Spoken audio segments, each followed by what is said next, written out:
Welcome to the second in our 2015 webinar series on the Support Anti-Terrorism by Fostering Effective Technologies Act, the Safety Act of 2002. We'd like to thank all of you for joining us today. Today, we would like to discuss ways in which the Safety Act, as part of the DHS Science and Technology Directorate, can help you further develop and deploy your technology. We'll focus on the powerful protections provided under the Act and how working with the Office of Safety Act Implementation can help you improve your technology. Though we have had a lot to choose from this year, we'll also highlight some recently protected technologies to give you a flavor of the program's range.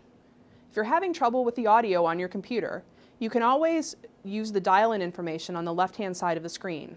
The slides from this webinar will be available for download from the meeting session towards the end of the presentation.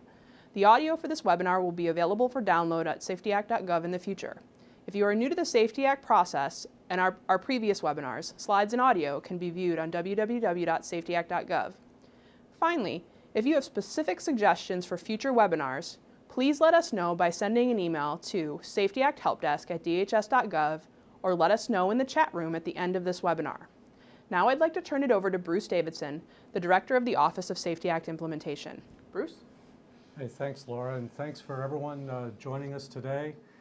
This is one in this part of our series of webinars to help get the word out on the Safety Act program about various opportunities for you to engage with us. It's also part of our national conversation on Homeland Security technology and is part of an ongoing effort by this directorate to talk about how to innovate solutions for national Homeland Security challenges.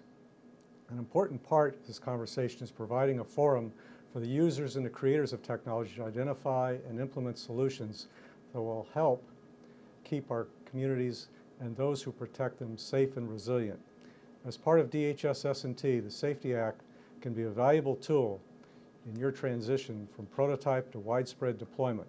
By harnessing the liability protections offered under the Act and the technical and economic feedback received during the evaluation process, we feel that the Safety Act provides companies with support throughout the product development cycle. So in the spirit of S&T National Conversation, I would like you to consider today's webinar an invitation to engage with us, the Office of Safety Act Implementation.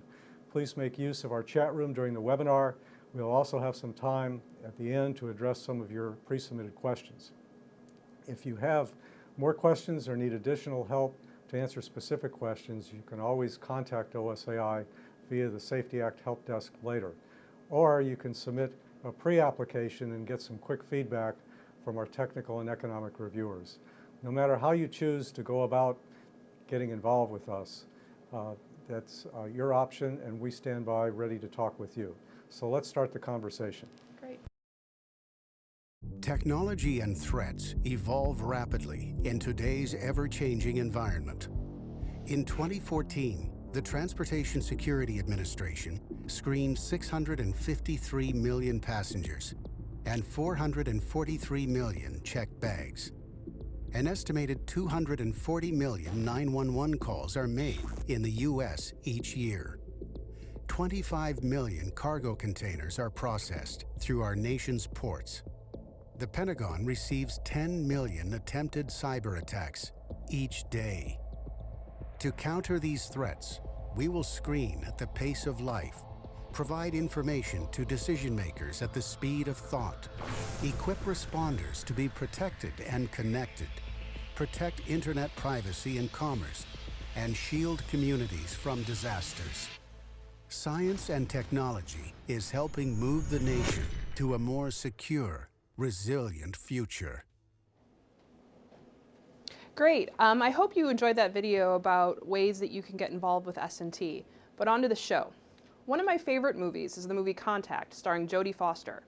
Based on the book by Carl Sagan, the protagonist, Ellie Arroway, works to find the key to an extraterrestrial race through a code hidden in a radio signal. In the movie, Foster's Arroway is emphatic in stating that mathematics is the only true universal language. As an engineer, I'm inclined to agree. So I thought I'd start today's conversation with the very simple equation you should see on the screen behind me.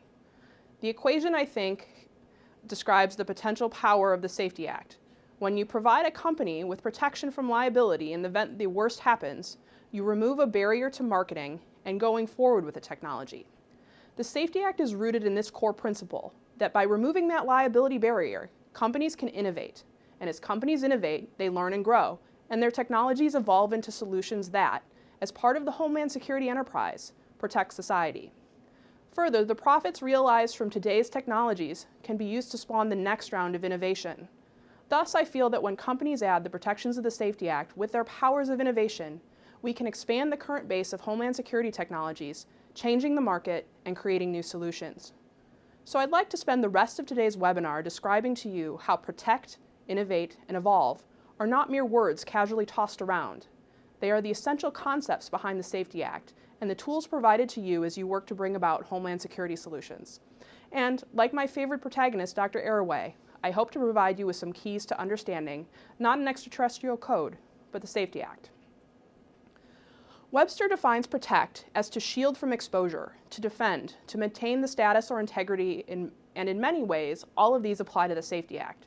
Included as part of the Homeland Security Act of 2002, the Safety Act brings several types of liability protection for providers of anti-terrorism technologies.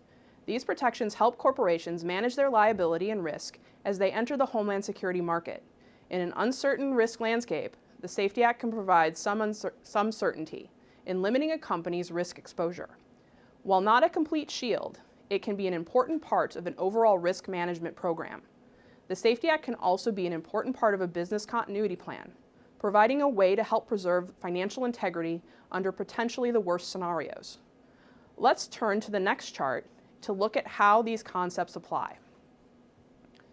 The Safety Act provides incentives for the development and deployment of anti-terrorism technologies by creating systems of risk management and litigation management. The reason for the Act is to ensure that the threat of liability does not deter potential manufacturers or sellers of anti-terrorism technologies from developing, commercializing, and deploying technologies that could significantly reduce the risks or mitigate the effects of a large-scale terrorist event. Thus, the Act creates certain liability limitations for claims arising out of, relating to, or resulting from an act of terrorism where a qualified anti-terrorism technology has been deployed. The Act does not limit liability from harm caused by anti-terrorism technologies when no act of terrorism has occurred. For the purpose of the Safety Act, an act of terrorism is any act that the DHS Secretary determines meets the requirements under subparagraph B of Section 444(2) of the Safety Act, as such requirements are further defined and specified by the Secretary of DHS.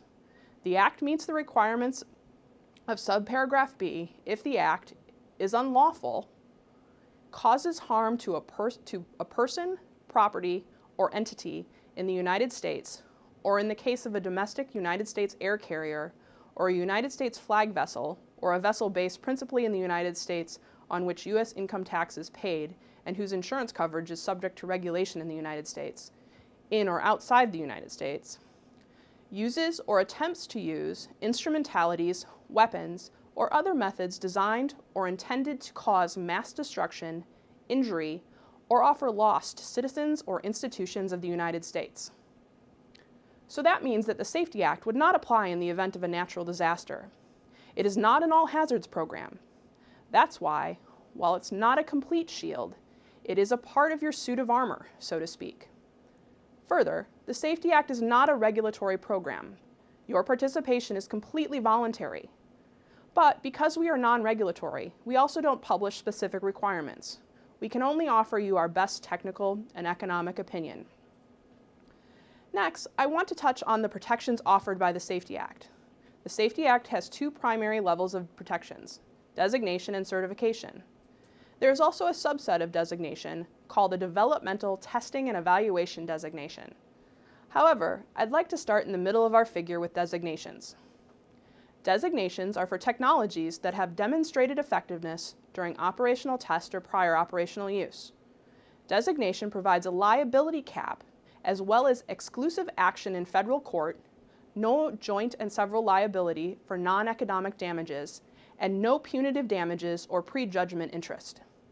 If a technology receives designation, the applicant is required by the Safety Act to obtain liability insurance in the amount of a specified liability cap certified by the Secretary. A designation and an associated certification, which we'll talk about later, normally lasts for 5 years, after which time both can be renewed. Any technology deployed during its period of designation is protected for the lifetime of its deployment. Some technologies show promise, but are not necessarily that mature to be fully deployed. The Developmental Testing and Evaluation (DT&E) designation is available to provide protection during testing or trial deployment so that applicants can collect the efficacy data typically submitted with a full designation application. A DT&E designation provides similar liability protections as that provided by a full designation, but with certain limitations and constraints. In general, DT&E designations will include limitations on the use and deployment of the subject technology, subject to termination at will by DHS should any concerns regarding the safety of the technology come to light, and will have a limited term not to exceed a reasonable period for testing or evaluating that technology, typically not longer than about 3 years. Further, the Safety Act liability protections associated with DT&E designations will apply only to acts of terrorism that occur during the period set forth in the particular DT&E designation. In certain circumstances, the Department may find that a technology is being evaluated for designation may not be mature enough for that level of coverage. In such a case, the applicant may be awarded a DT&E designation. However, additional requirements may be associated with the DT&E designation, such as submittal of a test plan or a proposed test location to the Office of Safety Act implementation. For technologies that have a high level of technical maturity and a history of deployment and use, certification might be appropriate. In addition to the benefits provided under designation, certification allows a seller of an anti-terrorism technology to assert the government contractor defense that immunizes sellers from liability for claims arising from acts of terrorism. Technologies that receive certification will also be placed on an approved products list for Homeland Security. Certifications are valid for the term of the corresponding designation and can also be renewed. So next, we'd like to talk about what technologies are applicable. As of about 2 weeks ago, we had approved 748 applications in total, with 52 in fiscal year 2015. For those of you paying attention, that's 80% of last year in the first 7 months. Because things expire or are replaced with new technologies at any given time, we typically have about 300 or 400 active technologies with various levels of protection. The Safety Act applies to any qualifying product, equipment, service, including support services, device or technology, including information technologies, designed, developed, modified, or procured for the specific purpose of preventing, detecting, identifying, or deterring acts of terrorism, or limiting the harm that such acts might otherwise cause. This means that the Safety Act can apply across the Homeland Security Enterprise to a wide range of products and services and information technology solutions, provided that they have an anti-terrorism capability. Technologies with Safety Act protections span many technologies types. These include sensors, integrated surveillance systems, venue security at specific locations, software solutions, logistics support and maintenance services, pharmaceuticals, and intellectual property. You can review the technologies on our approved technologies list to get a better understanding of the range and technologies and corporations that have Safety Act protections. Most recently, people have asked about cybersecurity technologies. In FY 2014, the first cybersecurity technologies were awarded Safety Act protections, so those protections are available. However, given the dynamic cyber threat environment and evolving standards and policies, we do suggest you file pre-applications for these technologies to get the most up-to-date information on cybersecurity type applications. Now that we've covered the what and the how of the protection portion of our equation, we would like to talk about the next variable in the equation. And it is a quite important element, and it's you. Steve Jobs is quoted as saying, "Innovation distinguishes between a leader and a follower." As the innovators of Homeland Security, we appreciate your leadership. You are looking at the problems first responders face, the threats to our nation's computing networks, and the security of our critical infrastructure. You are adapting old techniques to the Homeland Security Enterprise. You are assessing areas in which we can do more to secure Americans and provide them with needed tools. Thank you. Your innovation leads to new technologies, and we recognize that sometimes new technologies need additional support to become fully realized. The Safety Act can support the process of innovation through our Developmental Testing and Evaluation Designation Program.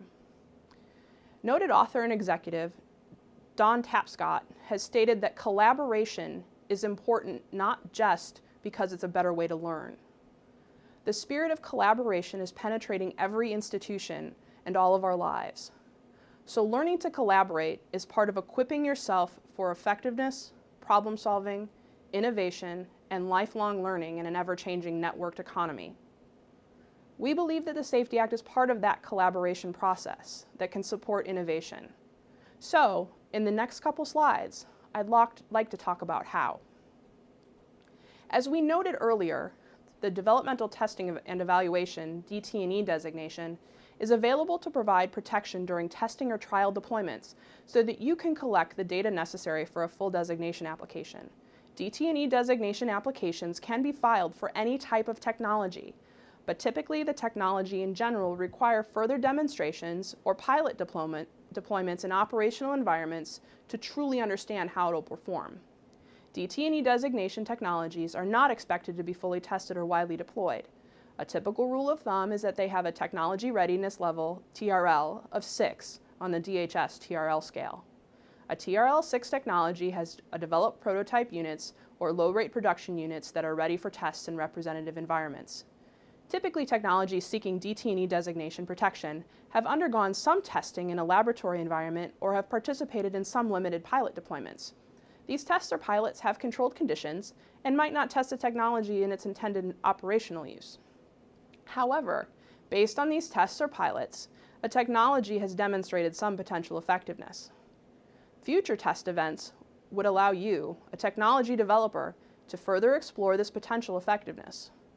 The goal of this future testing or pilot, and the focus of events that might occur during a DT&E designation window, should be to prove that your product or service is functional and gain information that will support a standard designation. Also remember that T in the DT&E stands for testing.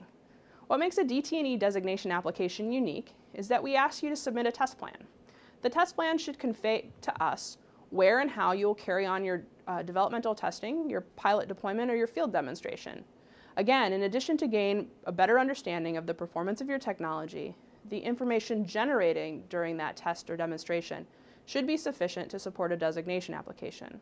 Whether your technology is a product or a service offering, or an information technology solution, we want to understand how you measure its effectiveness as an anti-terrorism technology and how you intend to use the tests and pilot demonstrations to collect this information. As you develop this test plan, the Office of Safety Act Implementation, or OSAI, is available to discuss test metrics and test conditions with you to verify that you're collecting information that might support a future application. Above all, the Safety Act is that risk and liability management tool. Therefore, we'll also need answers to the insurance and financial questions in the DT&E designation application. Help us understand your liability exposure if the technology were deployed in the event of a terrorist attack under the test or pilot scenarios outlined. Please also remember to explain the effect on your plans for deployment should your DT&E designation application be approved. Will you be able to do more testing? How will it impact your business plans? As you're assembling your DT&E designation application, keep a couple of things in mind. First of all, you'll want to be sure to assemble the right team of people to prepare your Safety Act application. You should have technical and insurance points of contact, people who know your organization and how your technology was developed and works. Also make sure you respond to all the items in the application form as you complete it.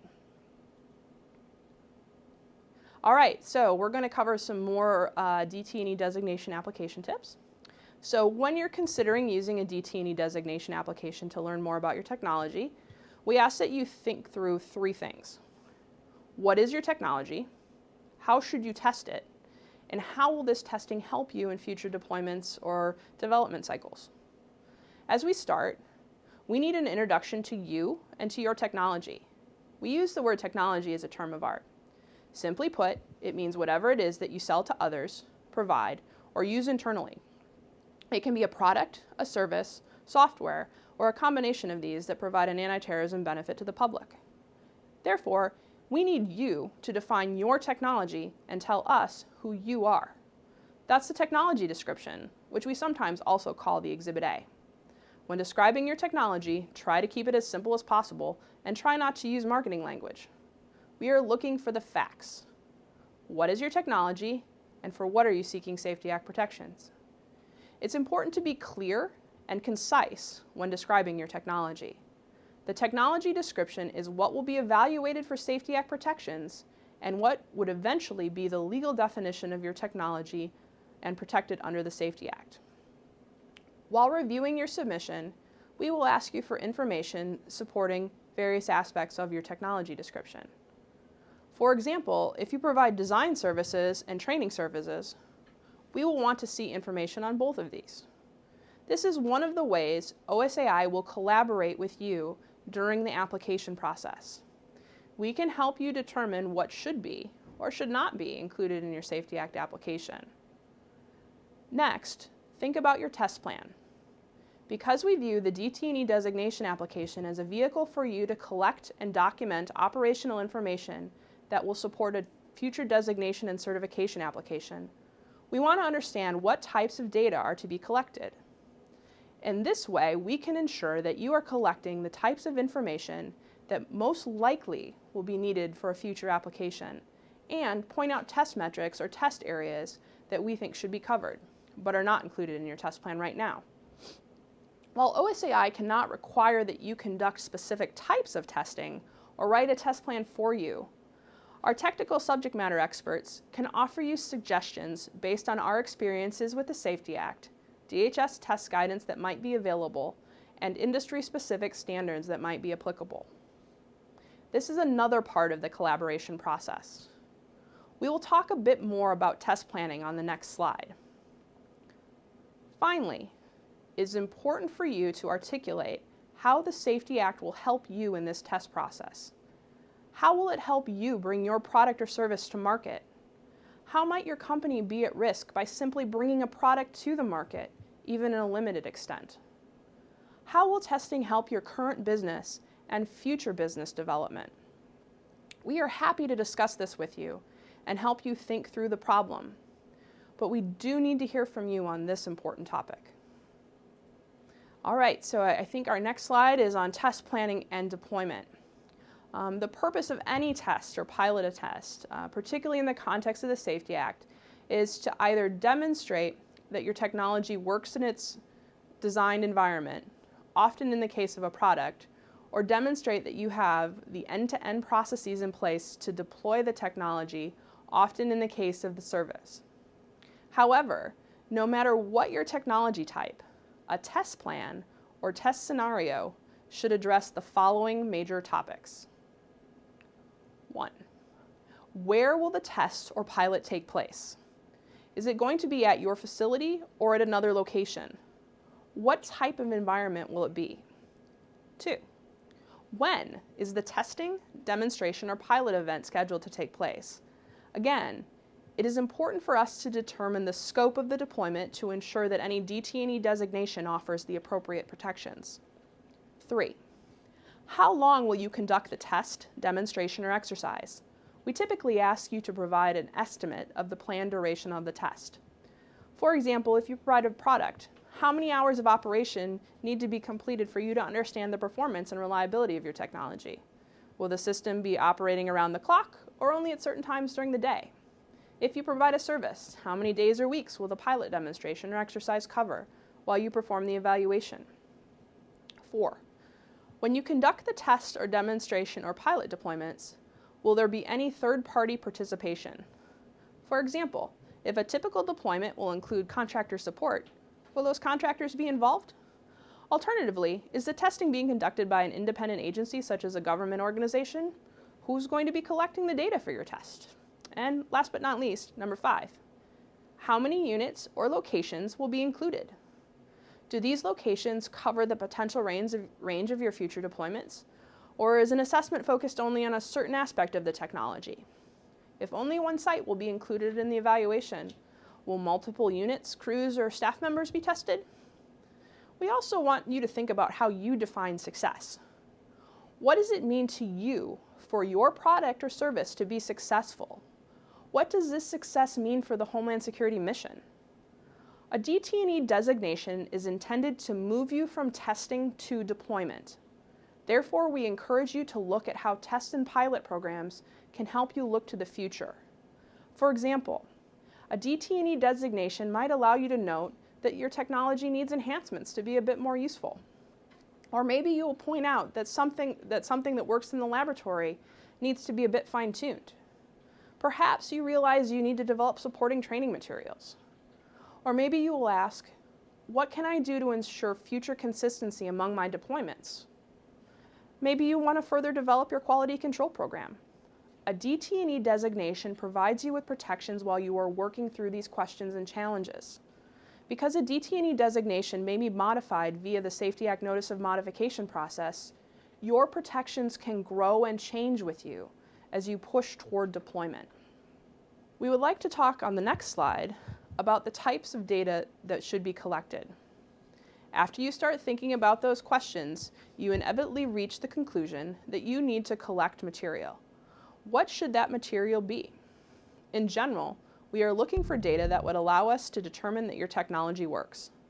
On the slide, you'll see 3 different technology types: software, detectors, and services. Underneath each technology type, you'll see some areas of focus or test metrics.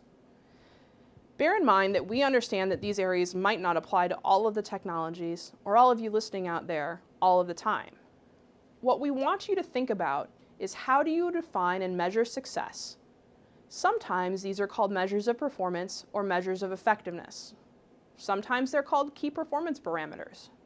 Whatever you call them, we want to know how you know your technology performs during a pilot or test event.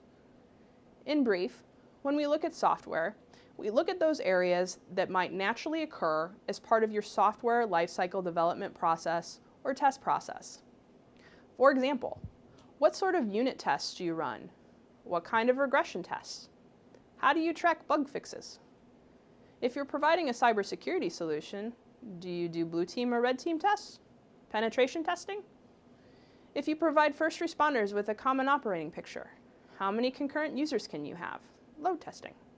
What subsystems do you integrate with? This list could get substantial, but we are really looking for information that lets us understand that your new tool is ready for widespread deployment. For products, it's often easier to have quantifiable metrics. What are your detection levels? How do you measure and track reliability?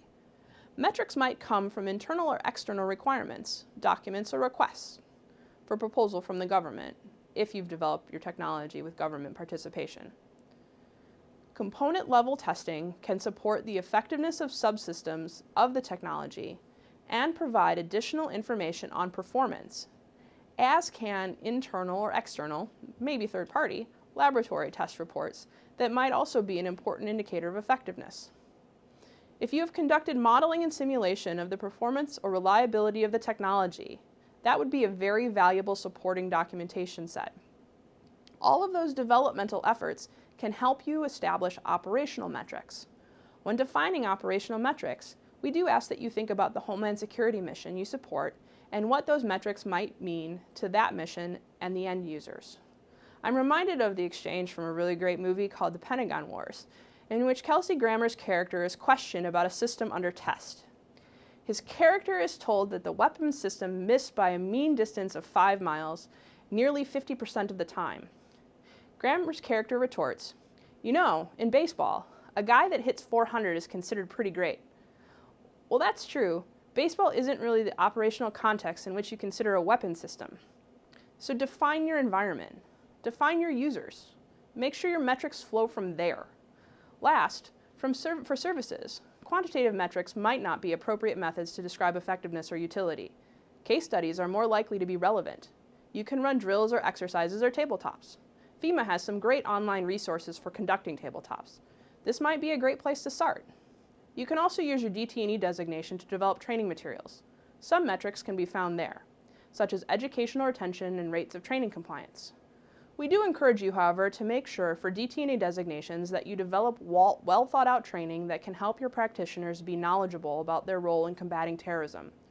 Many applicants in the past have also described self-checking QA mechanisms implemented by the same individuals who operationally deploy the technology. If you have an external or third-party QA oversight mechanism or a separate QA unit within the company which reports directly to senior management outside of the operational structure, please also provide details on that structure. If you don't have these mechanisms, develop a QA approach that works.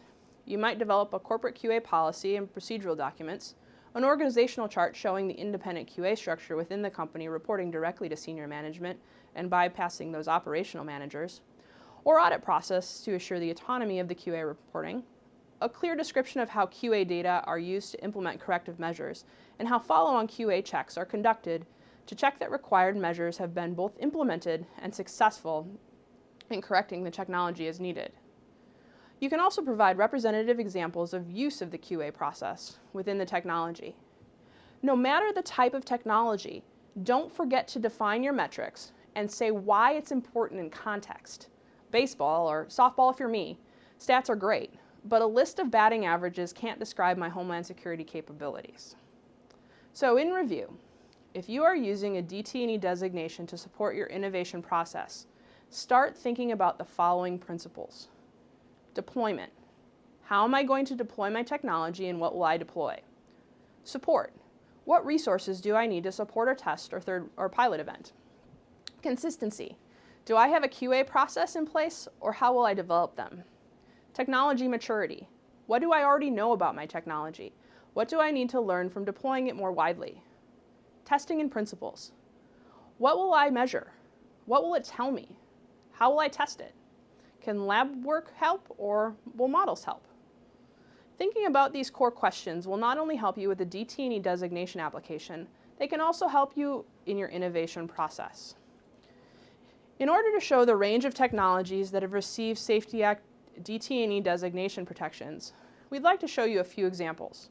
Now bear in mind there are many qualified examples that we pick from, so these are just a few of our more recent ones. So for a complete listing, please visit www.safetyact.gov. As you can see on screen, our first example is the multi-mode passive detection system for cargo inspection. It uses naturally emitted radiation and a technique called muon tomography. It's part of a next generation of detection techniques. The Safety Act hopes to work with more companies which are developing new techniques or harnessing scientific principles in new ways into new technology systems. All right, we have another one up there. This technology highlights ways in which techniques used in our everyday lives, like crowdsourcing apps that help me navigate the traffic of DC, can be applied to Homeland Security. In this example, we see our smartphones being used to detect radiation levels. The custom application, which is part of this technology, can be used to record naturally occurring radiation. Crowdsourcing lets groups of users track radiation levels over a given area to watch for abnormal events. Finally, I'd like to point out a cybersecurity technology. This platform uses peer-to-peer network, virtualization, and routing functionalities to combat hacking and distributed denial of service attacks. This technology highlights that the Safety Act is working to move into cyberspace, and we appreciate your patience as we do so. Okay, back to my favorite math equation. We're now at the output of our equation. You've seen the protections DHS brings to you, the business owner, and we've talked about how DT&E designation applications can be used to protect you while you innovate. But what about evolving? I love the quote that has said, evolution in business, and that's very important for a brand to have identity through the years. But it's very important as well to evolve because times change so fast. The Homeland Security Enterprise changes quickly. We like to think that the Safety Act will help you evolve your brand. Hopefully, the protections you receive that allow you to market your technology will lead to increased profits and increased investments in R&D. Hopefully, the liability protections will allow your company to be more willing to step into the Homeland Security field. Whatever your reason for participating in the Safety Act program, We hope you view us as a partner as you grow and develop as a business and invent the next generation of security technologies. So, how do you know if your technology has been sufficiently tested and is ready for designation? Well, if you have been collecting information during the course of your DT&E designation, it should be pretty easy to figure that out. When we talk about designation, we typically talk about development, capability, and effectiveness. If those first two areas seem familiar, it's because they are.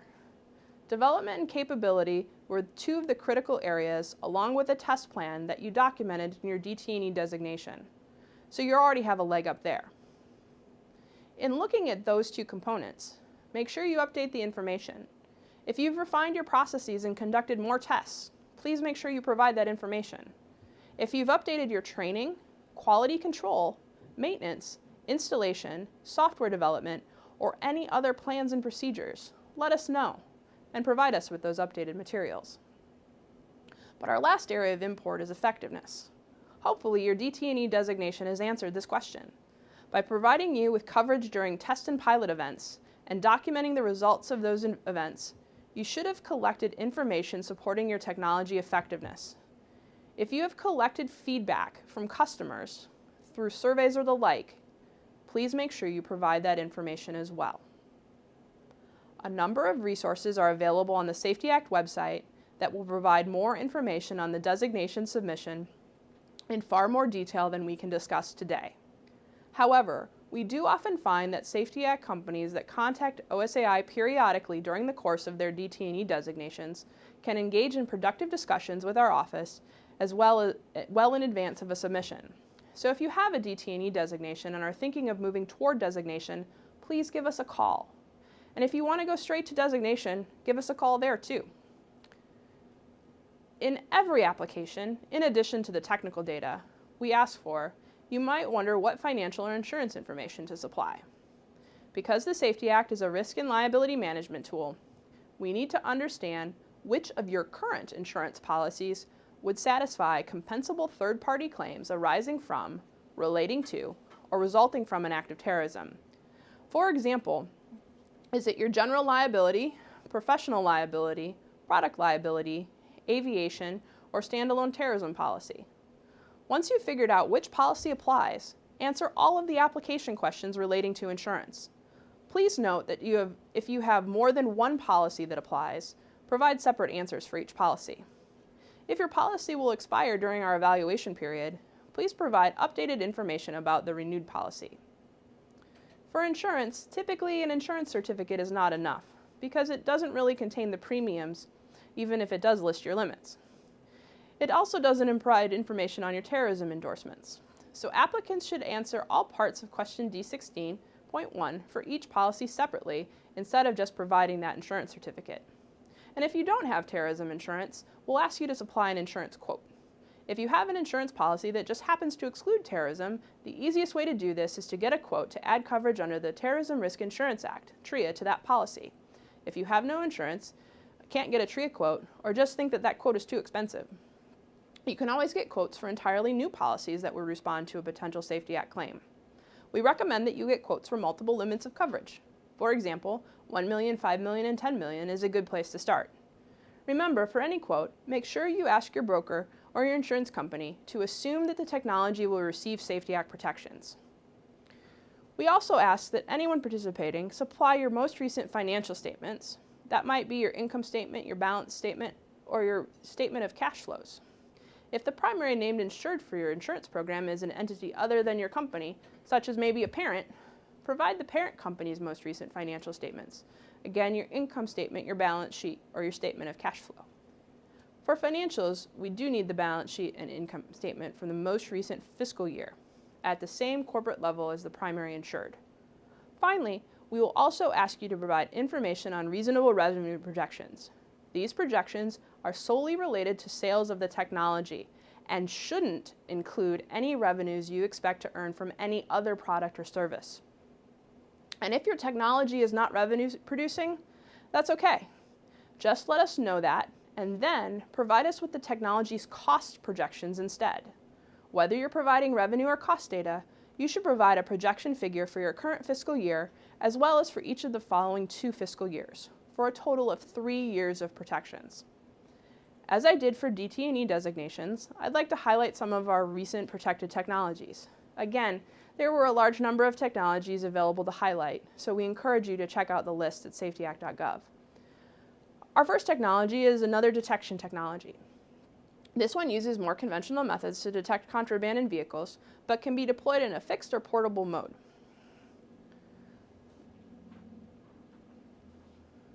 The next example highlights the Safety Act's involvement in working with critical infrastructure sites that can provide facility security, emergency response, and business continuity, among other things. In working with critical infrastructure sites, we often focus on your personal training programs, drills, and exercises that can provide meaningful feedback on ways that these areas might be improved. I think we've got one more example. Yep. Our last example provides a common operating picture for first responders, all at the touch of a button. Transitioning technologies to first responders is a big part of this DHS Science and Technology Directorate.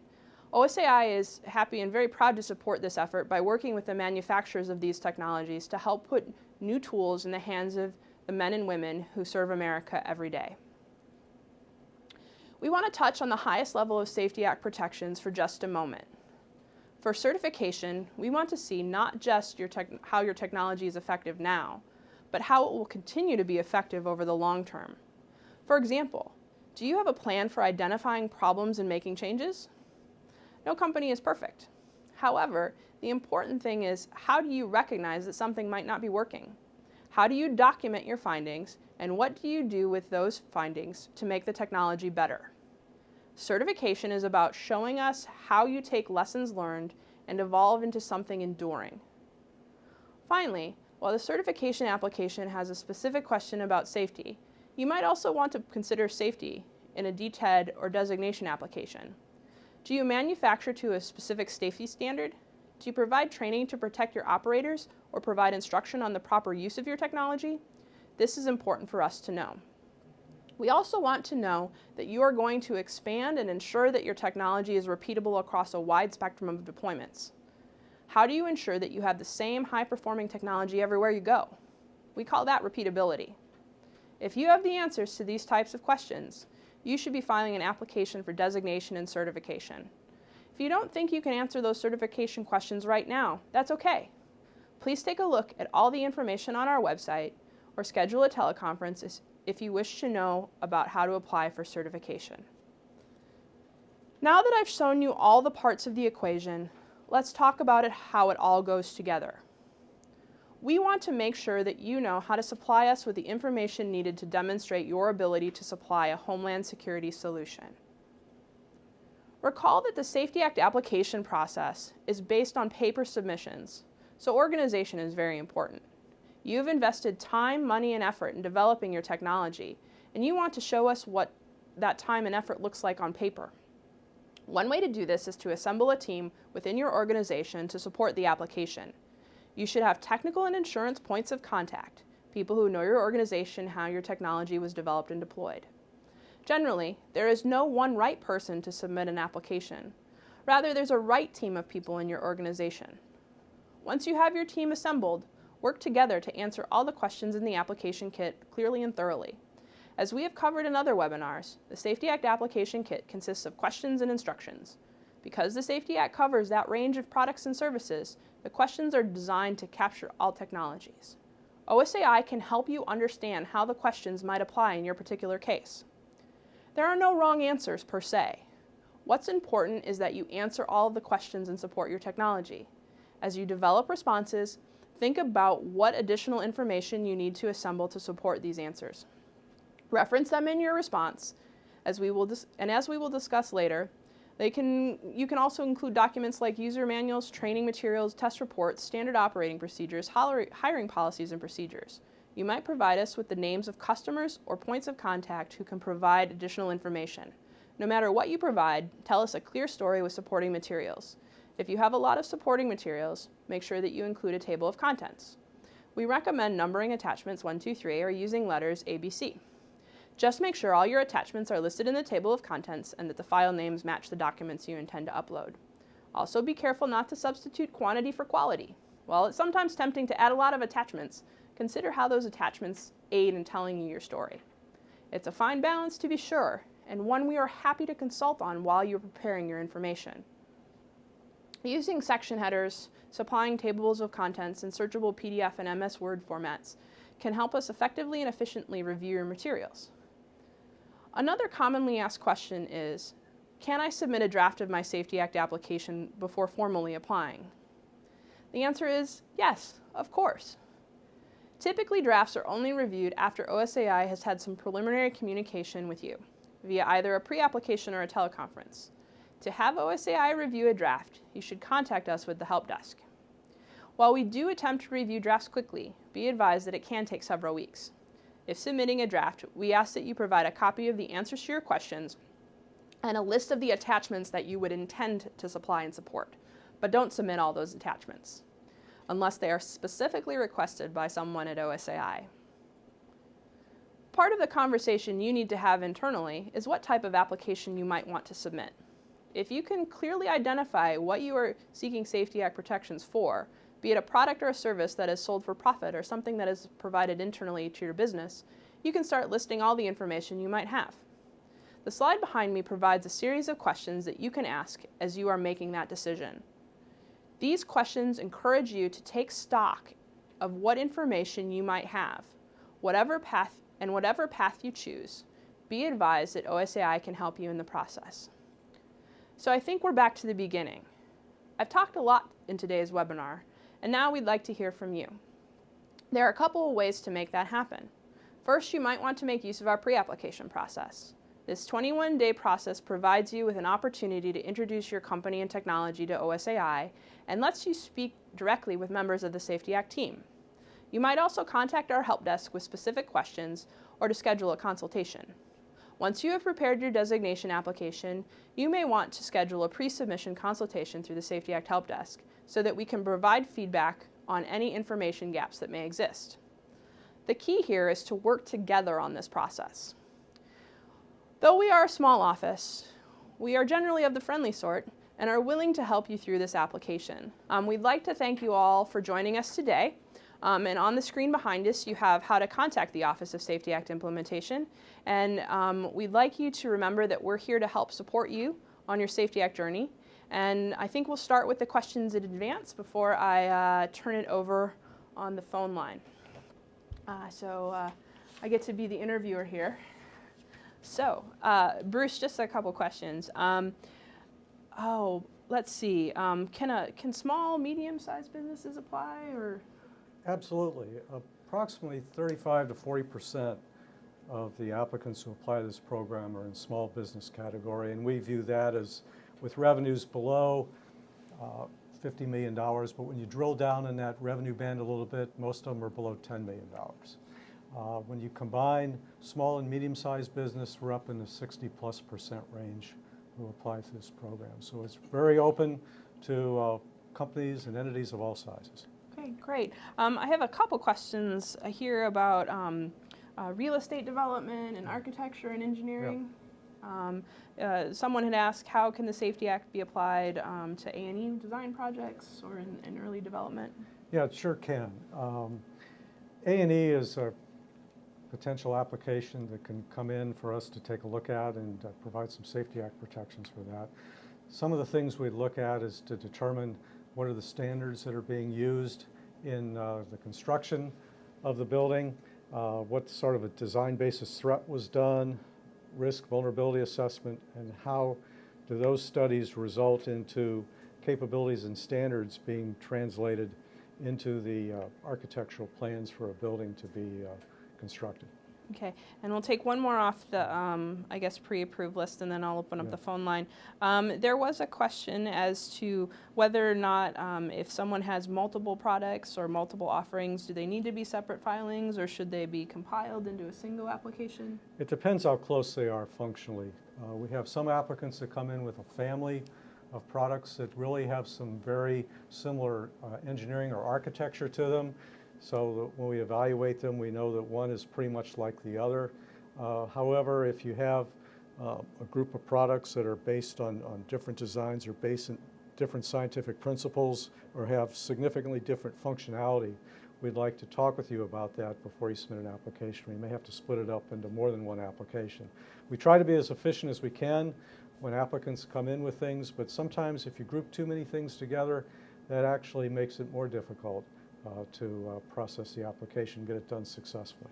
Okay, I'm just going to check with our operator, Adrian, to see if there's any questions from the phone line.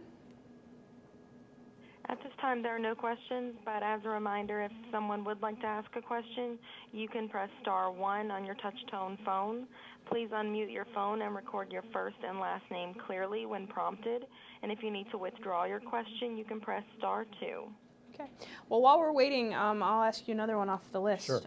We had a question from a federal agency, actually, that talked about potential certification of federal tools. Is that open for Safety Act protections? Yeah, it is.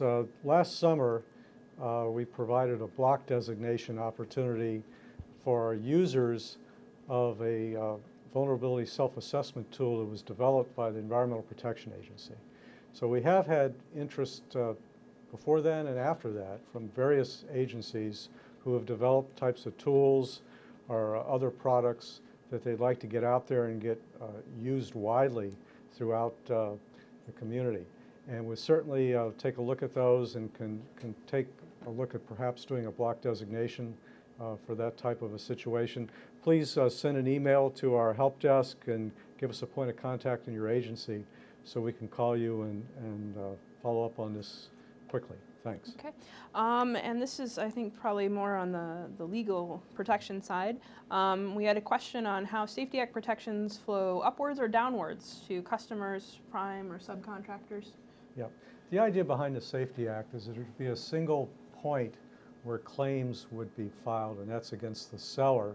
The seller has protections as a result of them filing an application with our office. And the Safety Act, by having that single point of claims, of course those claims that would come to the seller would be capped at a certain level. But nonetheless, it provides significant protections upstream and downstream to users, to contractors and subcontractors. There are some nuances to this. I'll just give you one of them. If you're a user and you use a Safety Act approved technology, there is some downstream liability protection for claims filed against that technology, but you have to make sure that you're using that technology appropriately. If you have a system, for example, a cybersecurity system that alerts you to the fact that there's some malware in your IT environment and you don't take action or don't take appropriate action based on that alert, then you may face claims yourself for not taking that action. Claims against the product, would go back to the seller, but there may be some additional claims. Just be aware of that. Okay. And there's a couple administrative ones. There were a couple questions on if your product didn't get approved the first time through, can you file again? Yes, you can file again. Sometimes we have, it's rare, but it happens from time to time. We have applicants that come in and they just don't have enough data to fully support an application or for the level of coverage that they desire. And certainly when you get some additional data, perhaps some more development of the technology, you can come back in with a follow-on application.